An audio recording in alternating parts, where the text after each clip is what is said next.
বলছেন যে সর্বপ্রথম খেলাফত প্রতিষ্ঠিত হবে ফিলিস্তিনে। খেলাফত প্রতিষ্ঠিত হবে কোথায়? ফিলিস্তিনে। এই ফিলিস্তিনের আমার ওই হকের উপর যারা থাকছে, এই হকের এই বাহিনীটা, এদের দ্বারাই খেলাফত প্রতিষ্ঠিত হবে। বলে এরাই খেলাফত প্রতিষ্ঠিত করবে। দুনিয়ার মধ্যে আমেরিকা বলতে মানচিত্রের মধ্যে কোন দেশ থাকবে না। আল্লাহু আকবার বলেন। আমেরিকা বলতে কোন দেশ থাকবে না মানচিত্রে। আজকে যারা আমেরিকা নিয়ে নাচানাচি করতেছে, যে আমেরিকার দাপট নিয়ে আমাদের সঙ্গে গরম দেখাইতেছে, বলে এই আমেরিকার অস্তিত্বই থাকবে না। এটা হাদিসের ভাষা, আপনি বিশ্বাস করলে করেন, না করলে নাই। বলে আজকে ফিলিস্তিন গাজার উপরে যে অত্যাচার হচ্ছে, আপনার ইসরায়েলরা যে অত্যাচার করতেছে, আপনি কি মনে করেছেন আপনি খুব সুখে আছেন?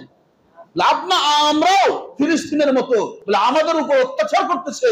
বলে ইসরায়েল, আমাদের ইসরায়েল হচ্ছে ইন্ডিয়া। আমাদের ইসরায়েল কে? ইন্ডিয়া। ইন্ডিয়া অচিরেই আমাদের উপর আক্রমণ করবে, আপনি চিন্তা করেন না, অচিরেই আক্রমণ শুরু হবে। তৃতীয় বিশ্বযুদ্ধ আর বেশি দিন নয়। প্রথম দ্বিতীয় তো হয়ে গেছে, তৃতীয় বিশ্বযুদ্ধ গজওয়াতুল হিন্দ সামনে আসছে। মুসলমান এখন থেকে প্রস্তুতি নেওয়া দরকার, মানসিকভাবে, আর্থিকভাবে, সব দিক থেকে এখন থেকে জিহাদের প্রস্তুতি নেওয়া দরকার। আমরা যেমন নামাজকে ফরজ মনে করি, রোজাকে ফরজ মনে করি, জিহাদ একটা বিধান আছে ফরজ। এখন থেকে যদি মুসলমান আলাভোলা হয়ে বসে থাকি যে না, যখন আসবে তখন দেখব, যখন আসবে তখন দেখা যাবে, এই তখন কি দেখবেন? অলরেডি ইন্ডিয়ার মধ্যে প্রস্তুতি তারা গ্রহণ করছে। বিভিন্ন আমেরিকা সহ বিভিন্ন অমুসলিম দেশগুলোতে তারা মানসিকভাবে, আর্থিকভাবে, বিভিন্নভাবে অস্ত্রশস্ত্র বলেন, সব দিক থেকে তারা প্রস্তুতি নিতেছে। তাদের উদ্দেশ্য হলো মুসলমানদেরকে, ইসলামকে দুনিয়ার থেকে একবার উৎখাত করে দেওয়া। কিন্তু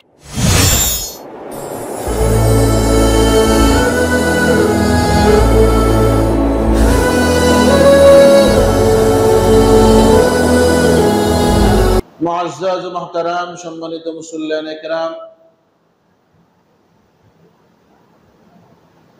আরবি যে মাসটা চলতেছে, এই মাসের নাম হলো শাওয়াল মাস।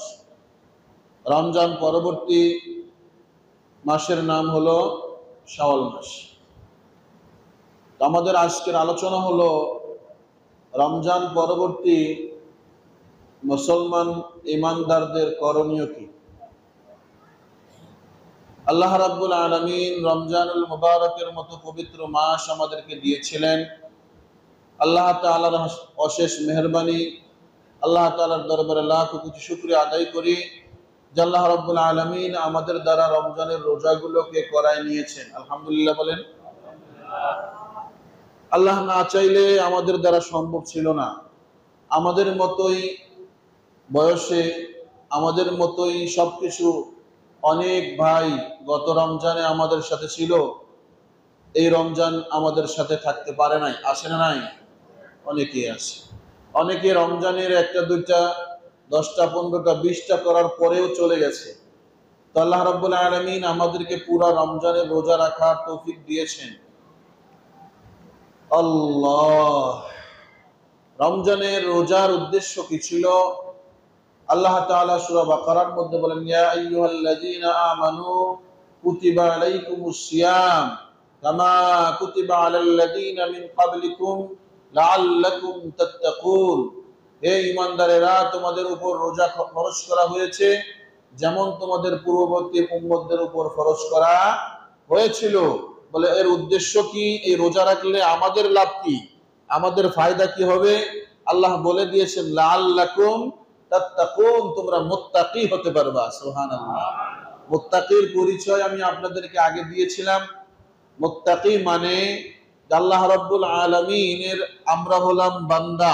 আমরা কি ভাই? বান্দা। আল্লাহ তাআলা এই 30 রোজা রাখার দ্বারায় আল্লাহ তাআলা বান্দার আসন থেকে বন্ধুর আসন আমাদেরকে দান করেছেন। সুবহানাল্লাহ বলেন। সংক্ষিপ্ত বাংলায় বুঝেছেন? আমি আর বিস্তারিত বলতে গেলাম না। আল্লাহ তাআলা বান্দার চেয়ার থেকে বন্ধুত্বের চেয়ার আমাদেরকে দান করেছেন। তো আল্লাহ বলেন তোমরা মুত্তাকি হতে পারো। রমজানের রোজা রাখলে তোমরা কি হতে পারবা?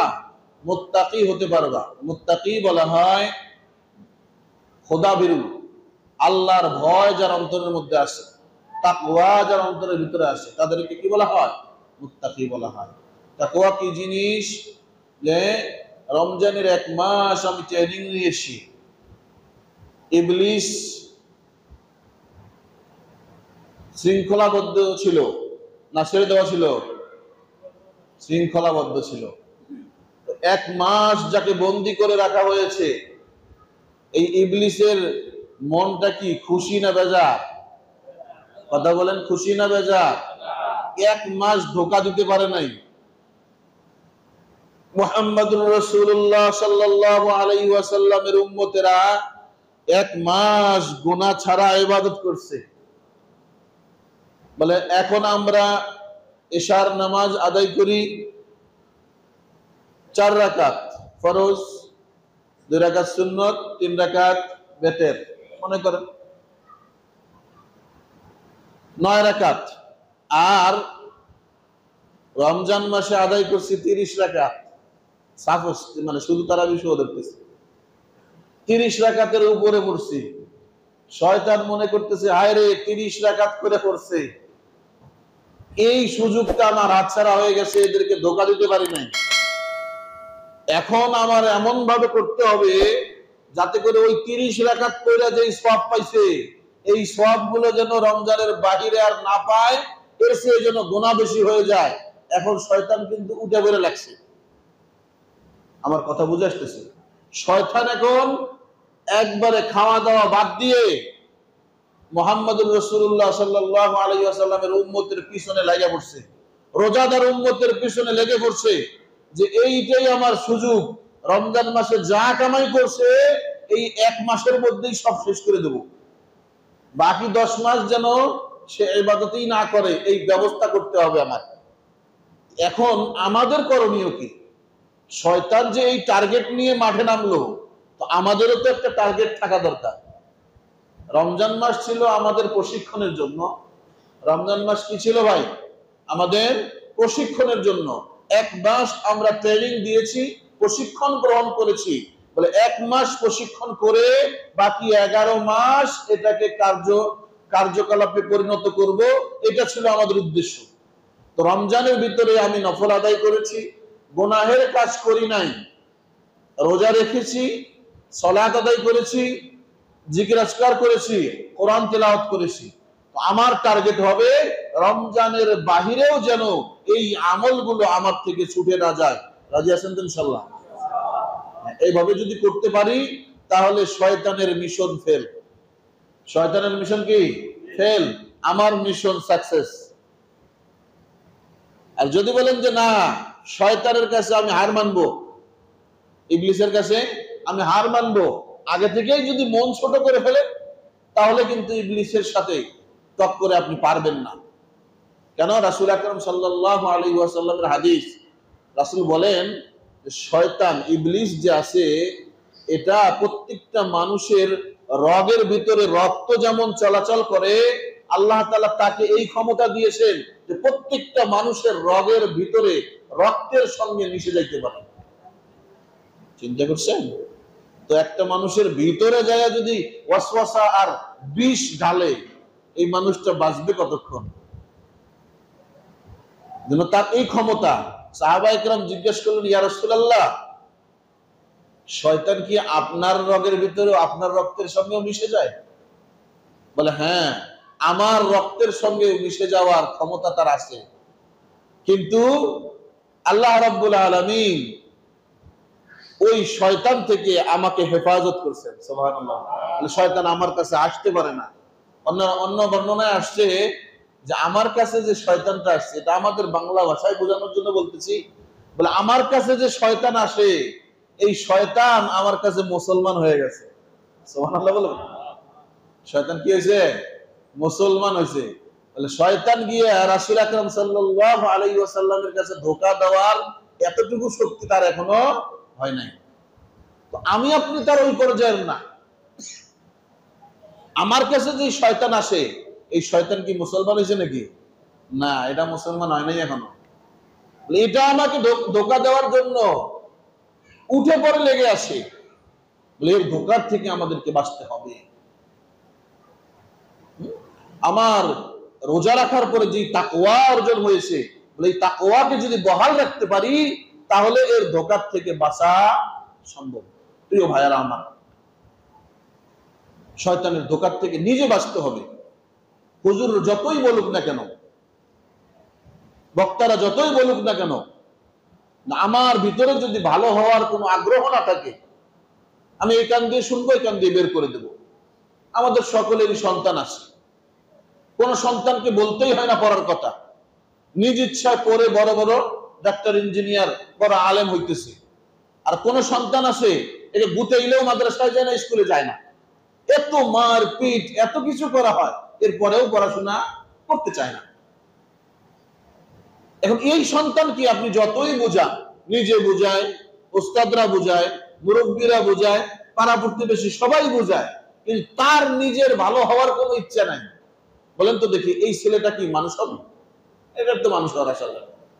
নিজের মধ্যে যখন অনুশোচনা আসবে, না রে আমার সাথের মানুষ, একই সাথে জন্ম হয়েছে, একসাথে খেলাধুলা করলাম, একজন গিয়ে চাকরি করতেছে, একজন বড় আলেম হয়েছে, আর আমি কোথায় পড়ে আছি, তখন এই ব্যক্তির লেখাপড়া ভবিষ্যৎ উজ্জ্বল হওয়ার আশা করা যায়।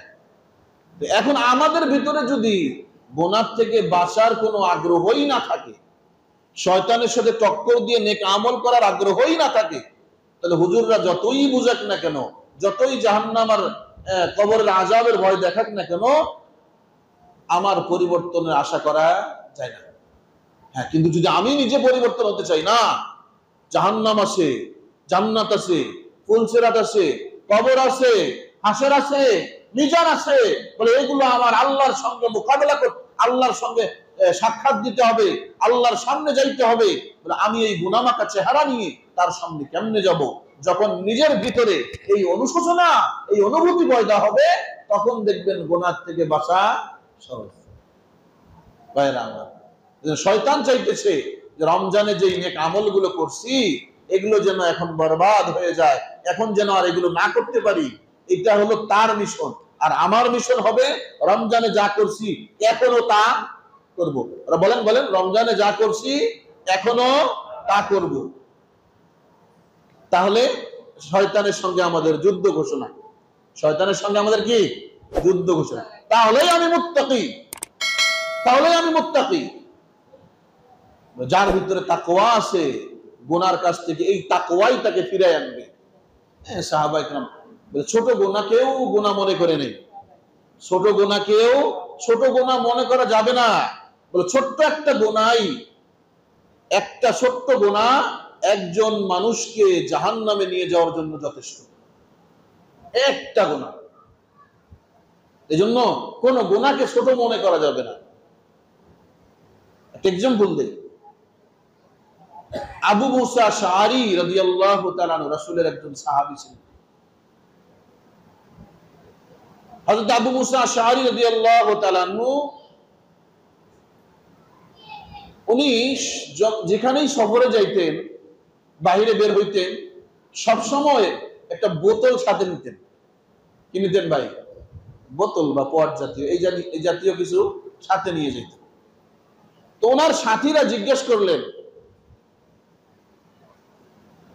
যে ভাই আবু মুসা, আপনি যেখানেই যান এই বোতল সাথে নিয়ে যান কেন? কয়ের একটা কাহিনী আছে, একটা রহস্য আছে। রহস্য হলো রাসূল আকরাম সাল্লাল্লাহু আলাইহি ওয়াসাল্লামের জীবদ্দশায় আমি রাসূলের সঙ্গে এক সফরে ছিলাম। রাসূল আকরাম সাল্লাল্লাহু আলাইহি ওয়াসাল্লাম প্রতিমধ্যে এক কবরস্থান দিয়ে আমরা অতিক্রম করতেছিলাম। দুই কবরের পাশে গিয়ে দাঁড়ালেন, দুইটা কবরের পাশে গিয়ে দাঁড়ালেন। রাসূল সাহাবায়ে কেরামের মধ্যে থেকে একজনকে বললেন, যাও ওই তাজা গাছটার থেকে একটা ডাল ভেঙে নিয়ে আসো। সাহাবায়ে কেরাম চলে গেলেন, গাছের ডাল ভেঙে আনা হলো। রাসূল আকরাম সাল্লাল্লাহু আলাইহি ওয়াসাল্লাম এই গাছের ডালটাকে দুই টুকরা করে দুই কবরের মধ্যে গেড়ে দিলেন, দুই কবরে দুইটা টুকরা গেড়ে দিলেন। দেওয়ার পরে সাহাবায়ে কেরাম পরবর্তীতে জিজ্ঞেস করলেন, ইয়া রাসূলুল্লাহ, অন্য সময় তো আপনার সঙ্গে অনেক সফরে গেছি, এই ধরনের আচরণ তো কোনোদিন করেন নাই, আজকের এই কাজটা যে করলেন এর রহস্য কি, এর কারণটা কি? রাসূল আকরাম সাল্লাল্লাহু আলাইহি ওয়াসাল্লাম বলেন যে এই যে দুই কবরের পাশে আমি দাঁড়াইছিলাম, এই দুই কবরের মধ্যে আযাব হইতেছে। এই দুই কবরের মধ্যে কি হইতেছে? আযাব হইতেছে। বলে এই জন্য আমি দুইটা তাজা ডাল গেড়ে দিলাম, যতদিন এই ডালের মধ্যে এই ডাল জীবিত থাকবে, তাজা থাকবে, ততদিন এর পাতাগুলো আল্লাহর জিকির করতে থাকবে, আর যতক্ষণ এই পাতাগুলো জিকির করবে ততক্ষণ এই কবরের আযাব বন্ধ থাকবে। সুবহানাল্লাহ বলেন। এই কবরবাসী তোমরা কি মনে করতেছো কঠিন গুনাহগার ছিল? না, কঠিন গুনাহগার ছিল না। সামান্য দুইটা ছোট ছোট গুনাহ, যেই গুনাহগুলোকে তারা গুনাহই মনে করতো না, আমরাও গুনাহ মনে করি না। এই সাধারণ গুনাহ, এই সাধারণ গুনাহ থেকে পরহেজ না করার কারণে এই সাধারণ গুনার শাস্তি হইতেছে। এজন্য সাধারণ কোন গুনাহকে সাধারণ না মনে করা, কোন গুনাহকে সাধারণ না মনে করা। সাহাবায়ে কেরাম জিজ্ঞেস করলেন, ইয়া রাসূলুল্লাহ, সাধারণ গুনাহ, ছোট গুনাহ কি গুনাহ করেছে? আল্লাহ রাসূল বলেন যে এর মধ্যে থেকে একজনের অভ্যাস ছিল যে এই ব্যক্তি পেশাব করার পরে পেশাবের যে ছিটা ফোঁটা আছে, এই ছিটা ফোঁটার থেকে পরহেজ করতো না। পেশাব করতে বসছে, শক্ত জায়গা না নরম জায়গা, নিচে ইট আছে না পাথর আছে, কি আছে, কোথায় পেশাবের ছিটা গায়ে লাগতেছে না কাপড়ে লাগতেছে, বলে এটার থেকে পরহেজ করতো না। বলে এই যে একটা গুনাহ, সাধারণ গুনাহ, এটা সে পরহেজ করতো না, এটা সে গুনাহই মনে করতো না। তার কাপড়ের মধ্যে পেশাবের ছিটা লাগতো, তার শরীরের মধ্যে পেশাবের ছিটা লাগতো, এমনিতেই সে নামাজ আদায় করতো। বলে এই সাধারণ গুনাহ থেকে পরহেজ না করার কারণে আজকে তার কবরের মধ্যে আযাব হচ্ছে। বলে দ্বিতীয় কবরে কিসের জন্য আযাব হচ্ছে? রাসূল বলেন যে দ্বিতীয় কবরের যে আযাব হইতেছে, বলে এই কবরের এই মৃত ব্যক্তিটা যখন জীবিত ছিল, বলে এই ব্যক্তির একটা অভ্যাস ছিল, বলে একজনের কথা আরেকজনের কানে গিয়ে লাগাই দিত। আমরা কি বলি এটাকে? আমাদের ভাষায় কি বলি? চগলখোর। কি চগলখোর? বলে একজনের কথা আরেকজনের মধ্যে লাগাই দিত, এই এই এই লোকের কথা ওই লোকের মধ্যে লাগাই দিয়ে দুইজনের মধ্যে দ্বন্দ্ব লাগাই দিত। আসলে কিন্তু বাস্তব তা না। বলে অমুকে এইটা আপনাকে বলছে, অমুকে আপনাকে এটা বলছে, এখানে অমিল দেয় ওখানে অমিল দেয়, আছে না নাই? আছে না নাই? বলে আমাদের মধ্যে মা বোনদের মধ্যে এই স্বভাবটা খুবই বেশি, মহিলাদের মধ্যে এই স্বভাবটা বেশি। বলে দুইজন এক জায়গায় হয়েছে, এটা আমার কথা নয়, রাসূল বলছেন দুইজন মহিলা এক জায়গায় হলেই তৃতীয় আর এক মহিলার আলোচনা শুরু হয়ে যায়। বলে গীবত, এই ব্যক্তিটা গীবত শিকায়ত করতো আর চগলখড়ি করতো। গীবত কাকে বলে? বলে এক ব্যক্তি দোষ করছে, আমাকে দিয়েই বুঝাই, অন্য কাউকে দিয়ে উদাহরণ দিলে আবার আপনারা মাইন্ড করেন, তো আমাকে দিয়েই বুঝাই আমার ভিতরে একটা দোষ আছে, আমার ভিতরে একটা দোষ আছে। বলে এই দোষটা আমার অগোচরে আরেকজনের সঙ্গে আলাপ করতেছে, আমার ভিতরে কিন্তু দোষটা আছে, আমি এই অপরাধে অপরাধী। এই অপরাধটাকে আপনি আমার সামনে আলোচনা না করে তৃতীয় আরেক ব্যক্তির সামনে গিয়ে আলোচনা করতেছেন। অমুক মসজিদের ইমাম সাহেবটা না এমন, উনি না এটা করে, উনি না এটা করে। এই যে এটার নাম হলো গীবত। এটার নাম কি ভাই? গীবত। আর আমার ভিতরে এই দোষটা নাই, আমি দোষী না, আমি এই কাজটা করি নাই। এরপরে আপনি বানায়া তৃতীয় আরেক ব্যক্তিকে বলতেছেন যে অমুক মসজিদের ইমাম সাহেব, অমুক অমুক মসজিদের খতিব সাহেব এই কাজটা করছে, আমি কিন্তু এই কাজটা করি নাই। এটার নাম হলো তোহমত। এটার নাম কি? তোহমত। আগেরটা হলো গীবত, পরেরটা হলো তোহমত। তোহমতের শাস্তি আলাদা, গীবতের শাস্তি রাসূল বলছেন এক ভাইয়ের গীবত করলা তো তুমি তোমার মৃত ভাইয়ের গোশত ভক্ষণ করলা। মৃত ভাইয়ের গোশত খাওয়া যেমন, এক ভাইয়ের গীবত করা তেমন। আল্লাহ তাআলা আমাদের সবাইকে এই গীবত থেকে হেফাজত করেন। আল্লাহ তাআলা আমাদের এই পেশাবের সিটার থেকে বাঁচার তৌফিক দান করেন। তো আবু মুসা আশআরী রাদিয়াল্লাহু তাআলা বলেন যে আমি তখনই চিন্তা করছি যে আল্লাহ তাআলা তো আমাকে একটা জিনিস থেকে হেফাজত করছেন, সেটা হলো যে আলহামদুলিল্লাহ আমার থেকে কোনো গীবত শিকায়েত এবং চগলখড়ি এটা কি হয় না। দেখছেন সাহাবায়ে কেরামের নিজের মধ্যে কতটুকু ইয়াকিন ছিল যে একদিন আমি চুগলখড়ি করি নাই। আমাদের এখানে কেউ কি বুকে হাত দিয়ে বলতে পারবো যে আমার কোনোদিন আমি চুগলখড়ি করি নাই বা আমি কারো নামে গীবত করি নাই? আমরা কিন্তু বলতে পারবো, আমি পারবো না। আপনারা হয়তো বা কেউ বলতে পারেন, কিন্তু আমি পারবো না।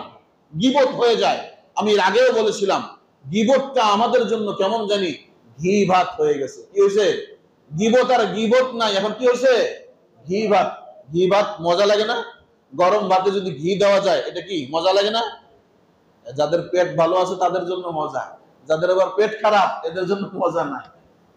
তো গরম ভাতের মধ্যে ঘি দিলে যে মজাদার হয়ে যায়, ঠিক তেমনি ভাবে গীবত করাটা আমাদের জন্য মজাদার জিনিস হয়ে গেছে। আমরা এটাকে মজার জিনিস মনে করে নিছি। আসলে ভাই এটা মজার জিনিস নয়। আপনার এক ব্যক্তির কারণে আপনি একজনের দোষ আরেকজনের কাছে বলতেছেন, বলে এই দুইজনের মধ্যে দ্বন্দ্ব সৃষ্টি হয়ে গেল। কি লাভটা হলো আপনার? কি লাভটা হলো বলেন? কোনো লাভ আছে? কোনো লাভ নেই। এই জন্য ভাই আল্লাহ তাআলা আমাদের এই ছোট্ট দুইটা গুনাহ থেকে বেঁচে থাকার তৌফিক দান করেন। সকলে বলেন আমিন। আবু মুসা আশআরী রাদিয়াল্লাহু তাআলা বলেন যে গীবত, শিকায়েত আর চুগলখড়িতে আল্লাহ তাআলা আমাকে হেফাজত করেছেন। এই গুনাহ তো আমার মধ্যে নাই, কিন্তু একটা গুনাহ, এই পেশাব থেকে, পেশাবের ছিটা ফোটার থেকে হেফাজত তো আমি থাকতে পারি না। কখন জানি কোথায় ছিটা এসে পড়ে যায়, এটা তো আমি জানতেও পারি না। এই জন্য তখন থেকে আমি পাকাপুক্ত এরাদা করে নিছি, যখনই বাহিরে আমি কোথাও বের হব, সাথে বোতল নিয়ে বের হব। আর তখন থেকে এই বোতল নিয়ে বের হই যে কোন জমিনে পেশাব করব না, বোতলের মধ্যে পেশাব করে এরপরে এটাকে ফেলাই দেব।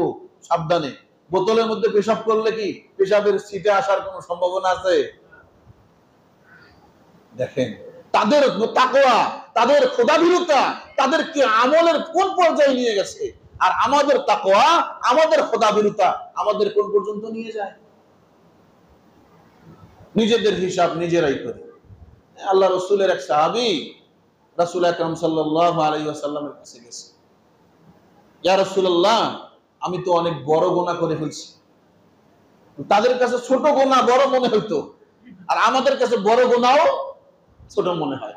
বড় গুনাহ কি মনে হয় ভাই? ছোট মনে হয়। আল্লাহ আল্লাহ আল্লাহ হেফাজত করেন, সকলে আমিন। ভাইরা আমার, গুনাহকে গুনাহ মনে করি, গুনাহ থেকে হেফাজত থাকার চেষ্টা করি, গুনাহ থেকে বিরত থাকার চেষ্টা করি। গুনাহ এটা বিষের মতো। সারা জীবন আপনি ভিটামিন সিরাপ খাইলেন, সারা জীবন ভিটামিন সিরাপ খান, দামি দামি ভিটামিন সিরাপ খান, বলে এই ভিটামিন ফাইল খাওয়ার পরে একদিন শখ করে যে না, এই 30 বছর তো সারা জীবন ভিটামিন সিরাপ খাইলাম, আজকে একদিন 1 চামচ বিষ খাই, 1 চামচ বিষ খাই। 1 চামচ বিষ আপনি পান করলেন, আপনার এই 30 বছরের ভিটামিন সিরাপ কাজ করবে, নাকি এই একদিনের 1 চামচ বিষ কাজ করবে? বলেন বলেন, একদিনের বিষ কাজ করবে না সিরাপ কাজ করবে? ভিটামিন বিষে কাজ করবে। এতদিনের ভিটামিন সিরাপ আপনার শরীরে কোনোই কাজে আসবে না, এই 1 চামচ বিষে যে কাজ করবে। বলে গুনাহ হলো এই বিষের মতো। গুনাহ কিসের মতো ভাই? বিষের মতো। সারা জিন্দেগি নেক আমল করছেন, একটা বদ আমল, একটা বদ নজর করছেন, কাউকে খারাপ দৃষ্টিতে দেখছেন, অন্যের স্ত্রীর দিকে নজর দিচ্ছেন, অন্যের মেয়ের দিকে নজর দিচ্ছেন, বলে সারা জিন্দেগির সব আমল শেষ। আপনারা হয়তো বা বলতে পারেন, হুজুর 30 বছর তো ইবাদত করলাম, 30 বছর ইবাদত করছি, একটা দুইটা না গুনাহ করছি, একটা দুইটা গুনাহ করে যে সব শেষ হয়ে গেছে? ওই 30 বছরের ভিটামিন সিরাপ 1 চামচ বিষে শেষ করে দিছে না? শেষ করে দিছে। তো আপনি একটা কুদৃষ্টি করছেন, আপনার 30 বছরের ইবাদত সব শেষ। তাহলে আবার যে শুরু করবেন, আবার কি থেকে শুরু হবে? এই জিরো থেকে শুরু করতে হবে, আবার জিরো থেকে শুরু হবে। তা আপনি হিসাব করে মিলাইতে পারেন না, হায় রে আমার এত নেক আমল যায় কোথায়? এই যে যাওয়ার যে রাস্তা বের করে রাখছেন, জেলে গেছে মাছ মারতে। জেলে কোথায় গেছে ভাই? মাছ মারতে গেছে। জেলে মাছ মারতে গেছে, সারাদিন পুকুরের মধ্যে বা বিলের মধ্যে খুব মাছ মারতেছে, মাছ ধরতেছে। কিন্তু যে খলাই আছে, কি বলেন আপনারা? খালই, খালই নাকি বলেন? এই খালই যে লইছে, মাছ রাখার যে পাত্রটা নিছে, এই খালের নিচে হইলে ভাঙ্গা। খালের নিচে ভাঙ্গা। যত মাছ মারতেছে সারাদিন মাছ মাইরা খালের ভিতর রাখতেছে, শেষ বেলায় বিকেল বেলায় খালে উঠে দেখে একটা মাছও নাই। আরে সারাদিন এত মাছ ধরলাম, মাছ গেল কোথায়? নিচের দিকে তাকায় দেখে খালের নিচে ভাঙ্গা। তো আমার নিচে যদি ভাঙ্গা থাকে, যতই নেক আমল করি না কেন, সব নেক আমল কোন দিক দিয়ে চলে যাবে? এই বদ দৃষ্টি, কুদৃষ্টি একটা বিষাক্ত জিনিস। গীবত শিকায়ত করা এটা বিষাক্ত জিনিস। বলে এই সমস্ত গুনাহ যদি আমার অভ্যাস থাকে, নেক আমল এখান থেকে বের হয়ে যাবে। সাধারণ মানুষের ব্যাপারে যদি এগুলো হয়, আর যদি কোনো আলেমের ব্যাপারে কূটনীতি করি, কোনো আলেমের ব্যাপারে গীবত করি, তাহলে বুঝি নেক আমল বেশি হবে। কি বলেন? বেশি হবে না বের হয়ে চলে যাবে? এজন্য ভাই বুঝে শুনে পা ফেলাবো, বুঝে শুনে কথা বলবো। কার ব্যাপারে কথা বলতেছি, কি ব্যাপারে কথা বলতেছি, আমার মুখ থেকে যে একটা কথা বের হচ্ছে, এই কথাটার ওজন কতটুকু, এই কথাটা যাচ্ছে কোথায়, কার গায়ে লাগতেছে।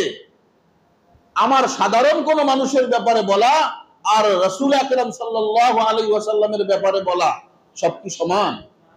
কেউ আমাকে গালি দিতে পারে, কেউ আমাকে থাপ্পড় দিতে পারে, কিন্তু রাসূলের ব্যাপারে যদি কেউ থাপ্পড়ের ইচ্ছাও করে, এটা ওটা সমান হবে? সমান হবে। ভাইরা আমার, এজন্য সব জায়গায় সব কথা বলতে হয় না, যা মনে আসে তাই বলতে হয় না। 10 জনকে দেখে ওই দিকে গায়ে এড়ায় দিলাম যে না, এই 5 জনে অমুকের বিরোধিতা করতেছে, আমিও করতেছি, সঠিকটা যাচাই করলাম না। বলে দেখবেন আপনি ওই 5 জনের কারণে আপনার জীবন সব বরবাদ করে ফেললেন। কে কি করলো এটা আমার দেখার বিষয় না। আমার তো আকল আল্লাহ তাআলা দিয়েছেন, আমার বিবেক আল্লাহ তাআলা দিয়েছেন, কোনটা ঠিক কোনটা বেঠিক এটা আমাকে নির্ণয় করতে হবে। ভাইরা আমার, রমজানে যেই গুনাহমুক্ত থাকার, একটা হলো নেক আমল করা, আর একটা হলো গুনাহমুক্ত থাকা। নেক আমল করার থেকে গুনাহমুক্ত থাকা এটা বড় নেক আমল। আমি বুঝাইতে পারছি? নেকির কাজ করার থেকে গুনাহমুক্ত থাকা এটা বড় নেকির কাজ। আগে গুনাহমুক্ত থাকতে হবে, এরপরে নেক আমল করতে হবে। তো আল্লাহ রাসূলের সাহাবী গেছেন, ইয়া রাসূলুল্লাহ আমার থেকে বড় একটা গুনাহ হয়ে গেছে। প্রশ্ন, এখন রাসূল দেখেন উত্তর কি দেয়। রাসূল বলতেছে, তুমি কি আমাদের সাথে জোহরের নামাজ পড়ছো? আমাকে যদি এসে কেউ জিজ্ঞেস করেন যে হুজুর আমি না বড় একটা অপরাধ করে ফেলছি, তো আমার তো পাল্টা উত্তর আসবে আমার মুখ থেকে যে কি গুনাহ করছে। কথা বলেন, এটা বলবো না আমি? আপনাকে জিজ্ঞেস করলাম যে আমি একটা বড় গুনাহ করছি, আপনি তো অবশ্যই জিজ্ঞেস করবেন যে কি গুনাহ করছেন, কি অপরাধ করছেন। কিন্তু রাসূল জিজ্ঞেস করছে তুমি কি আমাদের সাথে জোহর আদায় করছো? বলে হ্যাঁ, আপনাদের সাথে জামাতের সহিত জোহরের নামাজ আদায় করেছে। রাসূল বলেন যে আর চিন্তা করো না। রাসূল বলছেন কি আর চিন্তার কারণ নাই। গুনাহের পরে কেউ যদি নেক আমল করে, তাহলে আল্লাহ তাআলা এই নেক আমলের বদৌলতে পূর্বে যে গুনাহ করেছেন এই গুনাহটাকে আল্লাহ তাআলা মুছে দেন। সুবহানাল্লাহ। এইজন্য আবার মনে মনে ভাবেন না যে প্রত্যেকদিন গুনাহ করবো, চুরি করলাম, ডাকাতি করলাম, এসে 2 রাকাত নামাজ পড়ব, আল্লাহ তো মাফ করেই দেবে। এটা না, ইচ্ছাকৃত ভাবে না। হ্যাঁ, গুনাহ হয়ে গেছে, রাসূল বলছেন তোমার থেকে একটা গুনাহ হয়ে গেছে, সাথে সাথে নেক আমল করো। অনিচ্ছায় গুনাহ হয়ে গেছে, কি করো? নেক আমল করো। বলে নেক আমল করলে আল্লাহ তাআলা ওই নেক আমলের বদৌলতে গুনাহটাকে মিটাই দিবেন। আমরা হলে তো মানুষের কাছে গুনাহ জানতে চাই, রাসূল গুনাহ জানতে চান। এখানে 2টা জিনিস আমাদেরকে বুঝতে হবে।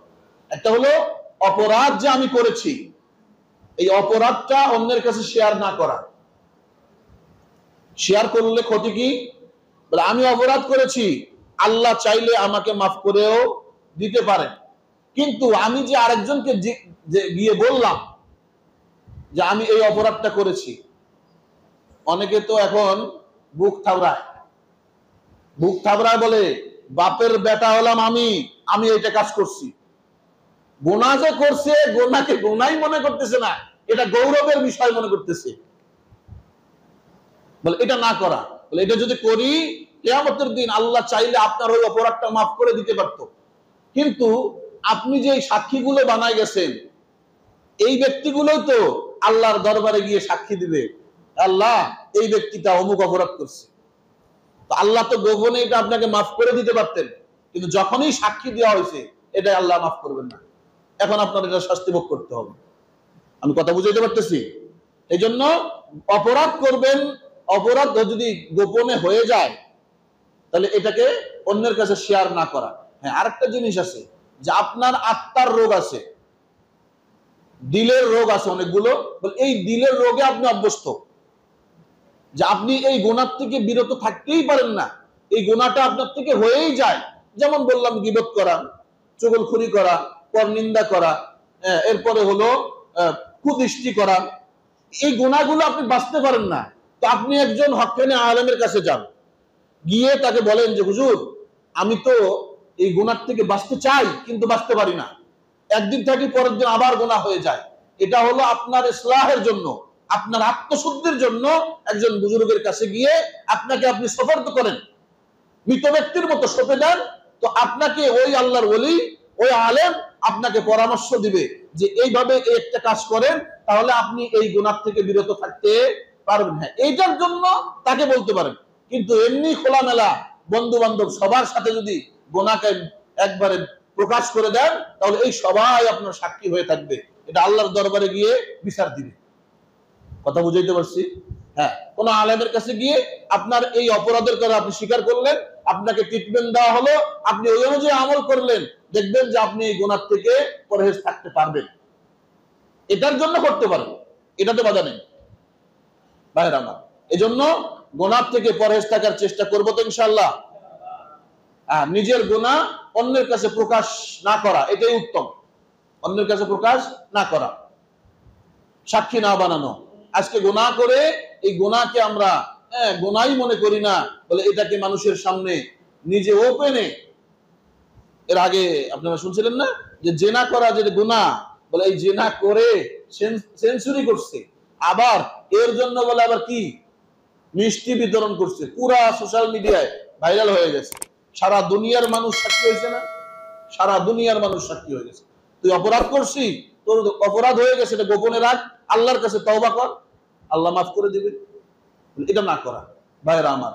বর্তমান যে অবস্থাতে আমরা আছি, বর্তমান বিশ্বের আপনারা সোশ্যাল মিডিয়া যারা ব্যবহার করেন, যে অবস্থাতে আছে, সারা বিশ্বের মুসলমানরা নির্যাতিত, নির্পীড়িত, আর আমরা আনন্দে উল্লাসে বেড়াচ্ছি, আমাদের গায়ে কোনো বাতাস লাগে না।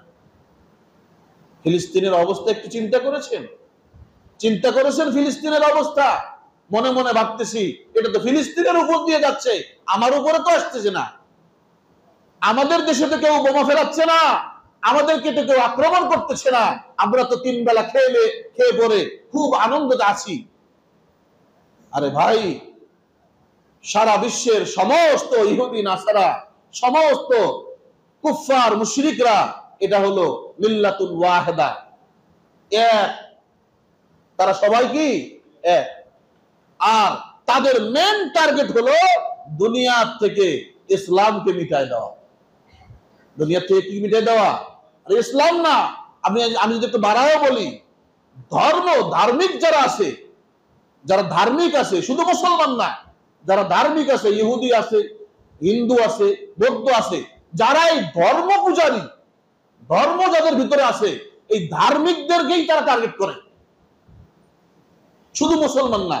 যারা হিন্দু ধর্ম নিয়েও বেশি ঘাটাঘাটি করে, হিন্দু ধর্মের যারা সাধক আছে, বলে এরাও তাদের টার্গেট। তো আমি আপনি তো মুসলমান, আমি আপনি কি তাদের থেকে বেঁচে যাব? কি মনে করেন আপনি? বাঁচার কোনো উপায় নেই। এমন একটা সময় আসবে, শুধু আপনার নাম দেখবে যে আপনার নাম আব্দুর রহমান, আপনার নাম আব্দুর রহিম, মানে আপনি মুসলমান, এই আপনার নাম দেখে আপনাকে আক্রমণ করা হবে, তখন কি করবেন ভাইরা আমার? এজন্য ফিলিস্তিনের জন্য আমরা তো কিছুই করতে পারতেছি না। দেখেন, চোখের পানি ধরে রাখা যায় না, ছোট্ট ছোট্ট নিষ্পাপ বাচ্চাগুলোকে কিভাবে মেরে দিতেছে। একবারে হাদিস শরীফের মধ্যে আসছে, এই ফিলিস্তিনের এই ভূমিটা হলো পবিত্র ভূমি। আল্লাহ তাআলা কিয়ামত কায়েম করবেন এই ভূমিতে, কিয়ামতের ময়দান হবে এটা ভূমি, মানে আপনাকে ওখানে যাইতেই হবে। আপনি মনে করতেছেন আপনি বাংলাদেশে আছে, আপনি ওখানে যাবেন না, না, আপনাকে ফিলিস্তিন যাইতেই হবে, কিয়ামত কায়েমই হবে ফিলিস্তিনে, তো আপনি যাবেন না ওখানে, যাইতেই হবে।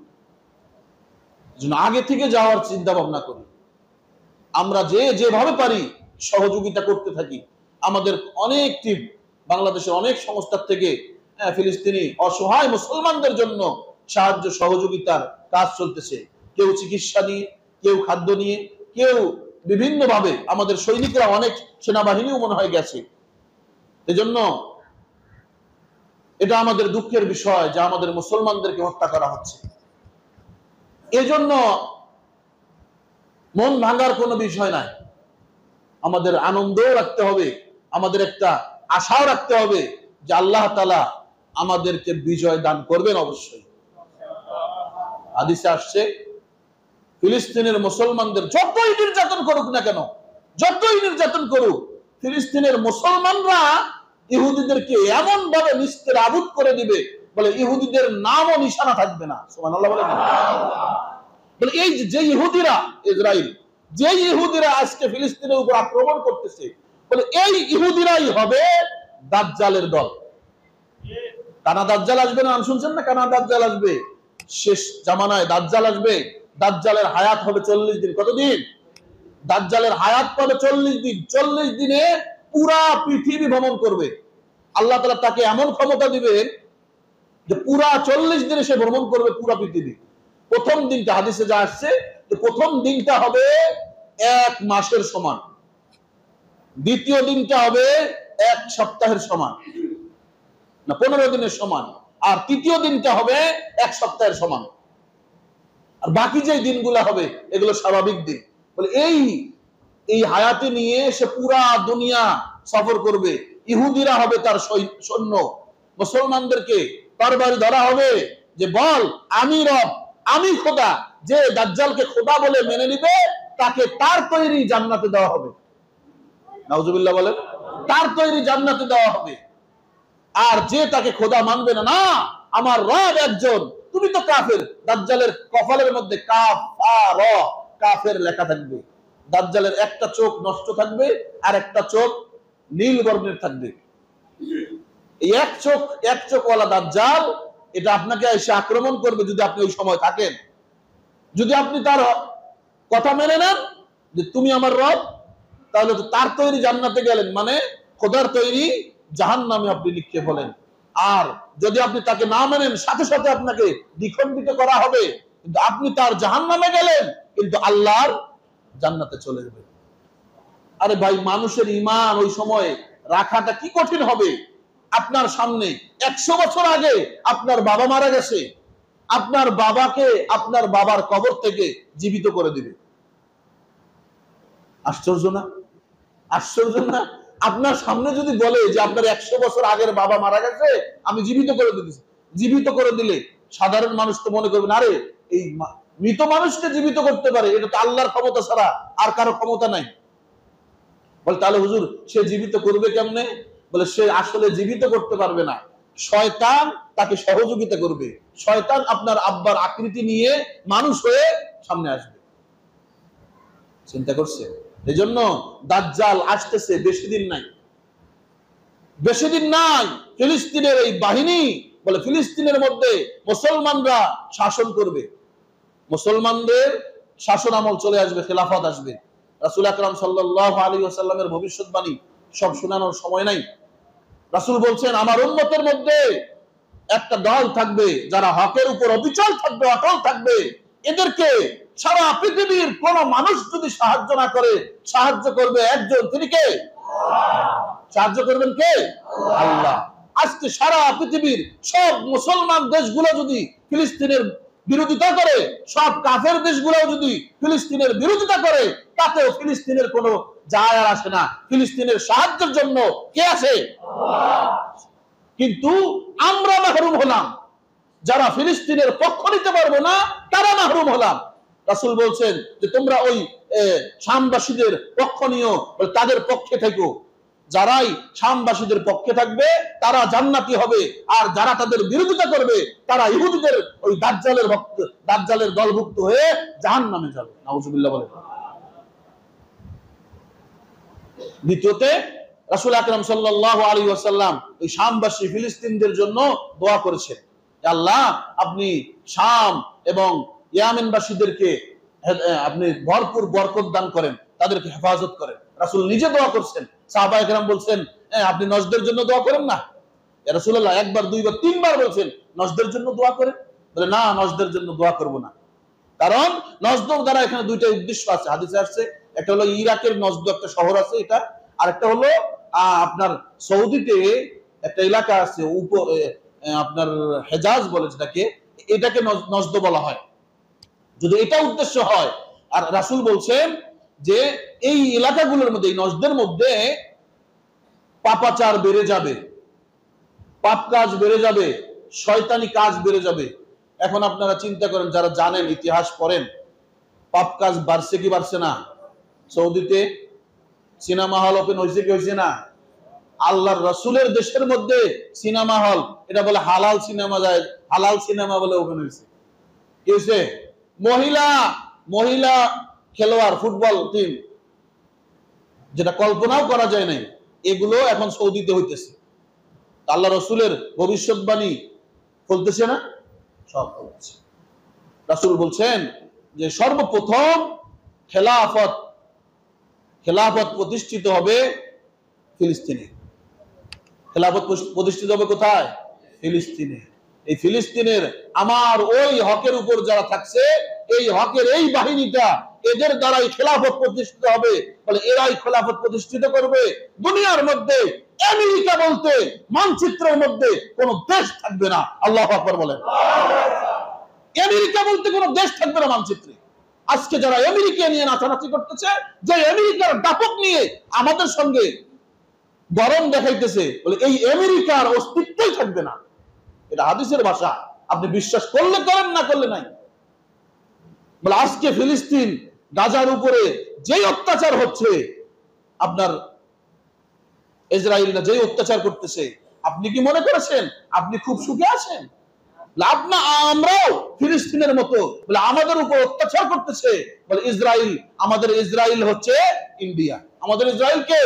ইন্ডিয়া। ইন্ডিয়া অচিরেই আমাদের উপর আক্রমণ করবে, আপনি চিন্তা করেন না, অচিরেই আক্রমণ শুরু হবে। তৃতীয় বিশ্বযুদ্ধ আর বেশি দিন নয়।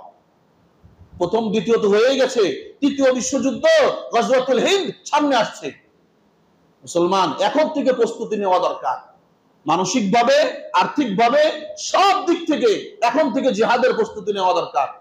আমরা যেমন নামাজকে ফরজ মনে করি, রোজাকে ফরজ মনে করি, জিহাদ একটা বিধান আছে ফরজ। এখন থেকে যদি মুসলমান আলা বলা হয়ে বসে থাকি যে না, যখন আসবে তখন দেখবো, যখন আসবে তখন দেখা যাবে, এই তখন কি দেখবেন? অলরেডি ইন্ডিয়ার মধ্যে প্রস্তুতি তারা গ্রহণ করছে।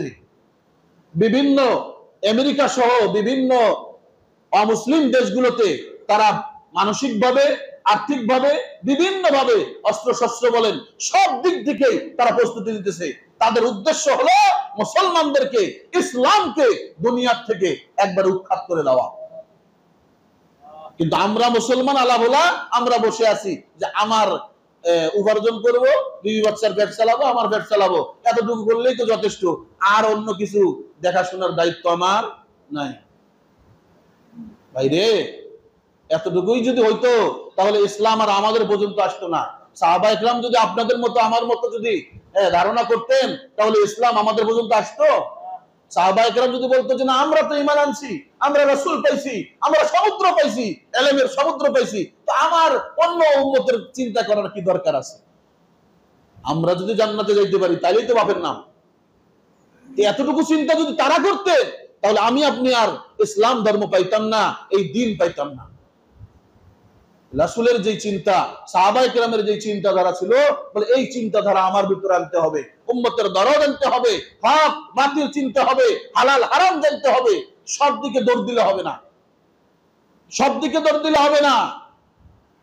আজকে আপনি ইসরায়েলকে সাপোর্ট করতে পারেন, ফিলিস্তিনকেও সাপোর্ট করতে পারেন, আপনার ক্ষমতা আছে, কিন্তু কোনটা হক কোনটা বাতিল এটা তো আপনার যোগ্যতা আছে বোঝার।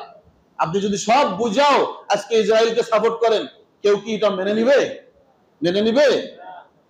আপনি সাপোর্ট করেন না, একজন এখানে গিয়ে বলেন যে আমি ইসরায়েলকে সাপোর্ট করি, এখানে যদি একজন দাঁড়ায় বলে যে না আমি ফিলিস্তিনকে সাপোর্ট করি না, ইসরায়েলকে সাপোর্ট করি, ছেড়ে দিবেন তাকে? ছেড়ে দিবেন? যদি আপনার বাপ হয় ছেড়ে দিবেন?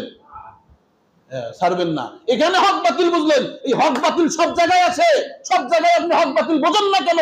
আমার ভাই করেছে, বাতিল করুক আর যাই করুক মেনে নিছি, আমার বাপ করেছে, বাতিল করুক আর যাই করুক মেনে নিছি, ওখানে গিয়ে কেন এরকম আসবে?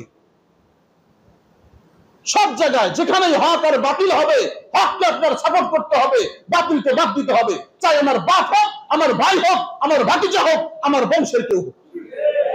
রাজি আছেন ইনশাল্লাহ? হকের উপর অটল থাকতে হবে।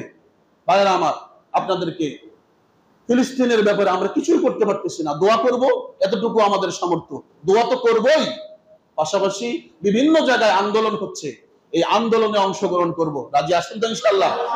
আমাদের ব্যক্তিগতভাবে আন্দোলন হলো যে ইসরায়েলি সব পণ্য বয়কট করতে হবে। রাজি আছেন তো ইনশাআল্লাহ?